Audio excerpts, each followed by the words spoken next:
நாங்க கோட்ரஸ்ல இருந்த நாட்கள்ல பாட்டு பாடுவோம், வேத வாசிப்போம். டிபென்ஸ் ஏரியானால சத்தமா பாடக்கூடாது, ஆண்டவரை ஆராதிக்க கூடாது.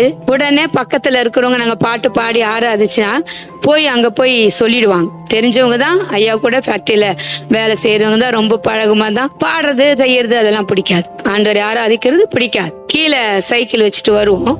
அவர் என்ன பண்ணுவார், சைக்கிளை தள்ளி விட்டுருவார், மொத்த சைக்கிள் விழுந்துரும்.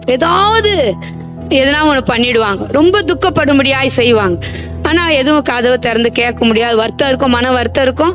ஆனா அதை காட்டிக்கவே மாட்டோம். ஒரு நாள் திடீரென்று அவர்களுக்கு ஒரு நிந்தனை வந்துருச்சு. அல்லேலூயா. வெளியே சொல்ல முடியாத சூழ்நிலை. ஒரு பெண் வீட்டுல திடீர்னு காணா போயிடுச்சுன்னா எவ்வளவு வேதனை இருக்கும், எவ்வளவு மனசு கஷ்டமா இருக்கும். அவங்களால வெளியே சொல்ல முடியல, அதுக்கும் பண்ணல. அல்லேலூயா. நமக்கு விரோதமா எழும்பினாலும் நம்ம அவங்களுக்கு என்ன பண்ணணும், ஆறுதலா இருக்கணும். என்னங்க இந்த மாதிரி மக இல்லையா, எனக்கு எப்போ விஷயத்தையே கேட்டேன்.